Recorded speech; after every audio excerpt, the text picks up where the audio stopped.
हफ्ते से trailers release नहीं हो रहे हैं, बरस रहे हैं, और जितना मैं याद कर पा रहा हूँ पिछले 8-10 दिन के अंदर अंदर 1 दर्जन से ज्यादा टीजर ट्रेलर रिलीज हुए हैं। आगे बढ़ने से पहले let me remind you one thing कि तुम वीडियो देखते रहते हो लेकिन सब्सक्राइब नहीं करते हो। क्या दिक्कत है भाई, बटन ही तो है, दबा दो उसको, अभी सब्सक्राइब करो। सोच रहा था एक वीडियो बनाऊंगा जिसमें सारे ट्रेलर्स के बारे में बात हो जाए, बट सडनली आमिर खान की नई पिक्चर सितारे ज़मीं पर का ट्रेलर आ चुका है। इस पर बात करना तो बनता है क्योंकि काफी सालों बाद उनकी कोई पिक्चर आ रही है and this time is acting in the movie. Sir produce नहीं कर रहे हैं और इस हफ्ते इस पिक्चर के ट्रेलर का आना एक्सपेक्टेड भी था क्योंकि अगले ही महीने पिक्चर को रिलीज होना। तो प्रोड्यूसर्स 1 महीने का कम से कम विंडो जरूर रखेंगे ताकि एक वाइडर ऑडियंस तक पहुंच जाए। तो जिनको नहीं पता कि ये पिक्चर किस बारे में है और इसके बारे में बात क्यों होनी चाहिए, तो उनके लिए बता देता हूं कि ये पिक्चर सीक्वल है 2007 में आई हुई आमिर खान की तारे ज़मीं पर पिक्चर का। वो पिक्चर बहुत बढ़िया और अपने आप में खास है क्योंकि वो एक ऐसे इशू पर बात करती है जिसे पेरेंट्स नहीं समझ पाते कि हर बच्चा इक्वली स्मार्ट और इंटेलिजेंट नहीं हो सकता। हर बच्चे के पास अपना अपना टैलेंट है, सबके पास याद करने और समझने की अलग अलग क्षमताएं हैं और इसी प्लॉट को ये मूवी बहुत अच्छे तरीके से एक्सप्लोर करती है और आखिर में एक छोटा सा सोशल मैसेज भी देती है कि सभी बच्चों को इक्वली ट्रीट करना और उन्हें एक जैसा समझना सही नहीं है। जिसमें सितारे ज़मीं पर इस पिक्चर का सीक्वल तो है लेकिन सिर्फ नाम के लिए सीक्वल है, इसलिए बोल रहा हूँ क्योंकि ये स्टोरी शेयर नहीं करते। इसमें सिर्फ उसका नाम सिमिलर है, लीड रोल में आमिर खान है और पिक्चर की ओवरऑल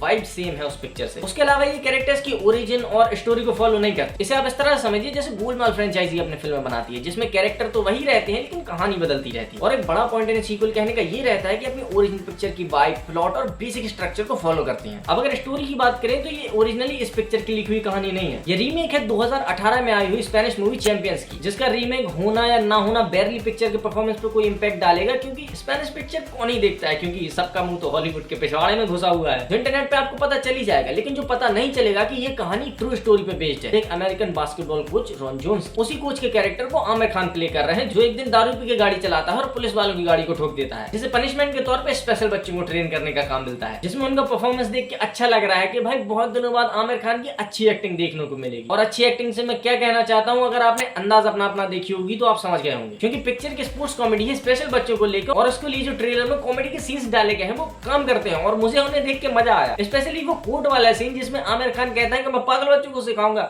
मैडम 3 महीने तक पागलों को सिखाऊंगा मैं।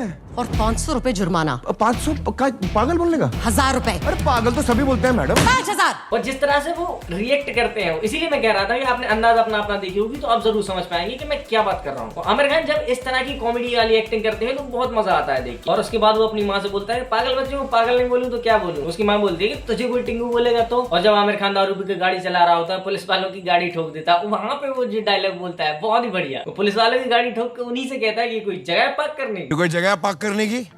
ऑन दी अदर हैंड उन्होंने जिन एक्टर्स को लिया है स्पेशल बच्चों का रोल करने के लिए उन्होंने अपना काम बहुत बढ़िया किया है। अब मुझे नहीं पता कि वो सच में इतने स्पेशल हैं, नॉर्मल बच्चे ही इन स्पेशल बच्चों की एक्टिंग कर रहे हैं। अगर वो एक्टिंग कर रहे हैं तो बहुत ही बढ़िया, और सच में स्पेशल बच्चों को लिया है तो उससे भी बहुत बढ़िया कि उन बच्चों से एक्टिंग करवा लेना बताता है कि कितनी डेडिकेशन से आपने पिक्चर बनाई। क्योंकि पिक्चर रीमेक है तो स्टोरी के लिए बहुत ज्यादा कुछ नहीं कह सकते, लेकिन मेरे लिए पिक्चर के सेंटर पॉइंट आमिर खान है क्योंकि बहुत दिनों के बाद उनकी वो अनफिल्टर्ड एक्टिंग देखने को मिल रही है। ओरिजिनल वाली तारे ज़मीं पर आमिर खान ने डायरेक्ट की थी, हालांकि वो इस पिक्चर को खुद डायरेक्ट नहीं कर रहे हैं और उनकी जगह प्रसन्ना इस पिक्चर को डायरेक्ट कर रहे हैं, बट उनकी पिक्चरों में उनका इनपुट जरूर रहता है। स्टिल मेरे लिए पिक्चर का फर्स्ट इंप्रेशन अच्छा है क्योंकि आप उनके पिछले 10 सालों की पिक्चरें उठा के देखोगे जो कि बहुत ज्यादा नहीं है, सिर्फ 3 ही है, जिसमें दंगल आज भी अनबीटेबल है, टॉप पे है। सेकंड ठग्स ऑफ हिंदुस्तान बड़ी ओपनिंग लेने के बाद भी इतने पे खत्म हो गई, और लाल सिंह चड्ढा किस कदर पिटी है उसका तो कुछ पूछो ही मत। उसके बाद इस पिक्चर के जिस तरह से ट्रेलर दिख रहा है मैं उसके लिए एक्साइटेड हूँ, मुझे ट्रेलर पसंद आया। और मान लिया कि ये भी लाल सिंह चड्ढा की तरह रीमेक है, बट इसका उसकी तरह पिट जाना बहुत अनलाइकली है क्योंकि लाल सिंह चड्ढा के लिए छोटी सी चीज जो बहुत बड़ा नुकसान कर गई थी क्योंकि जिस तरह का कैरेक्टर लाल सिंह चड्ढा में आमिर खान ने प्ले किया था वो ऑलरेडी धूम 3 में सब लोग देख चुके हैं और उसको देखने के बाद सब यही कह रहे थे कि भाई ये वही कैरेक्टर क्यों दोहरा रहे हैं, कुछ तो अलग करना। और लाल सिंह चड्ढा के डाउनफॉल की सबसे बड़ी वजह बनी। और दूसरा कि लाल सिंह चड्ढा जिस पिक्चर की रीमेक थी वो ऑलरेडी बहुत पॉपुलर थी और जो लोग हॉलीवुड का सिनेमा कंज्यूम करते हैं उनको पता है कि टॉम हैंक्स किस तरह की पिक्चरें बनाते हैं, जिस वजह से लोगों ने लाल सिंह चड्ढा देखने की बजाय प्रेफर किया कि क्यों ना ओरिजिनल टॉम हैंक्स की फॉरेस्ट गंप ही देखी जाए। इसी के साथ मेरी बात खत्म होती है। वीडियो अच्छी लगी हो तो लाइक करना, नहीं अच्छी लगी हो तो डिसलाइक भी कर सकते हो, और सब्सक्राइब बिना किए तो बिल्कुल मत जाना क्योंकि मैंने देखा है अभी नोबडी 2 का ट्रेलर भी आया है तो कल उसका भी रिव्यू तुम्हें इसी चैनल पर मिल जाएगा। मैं मिलता हूँ तुमसे अगले वीडियो में, तब तक के लिए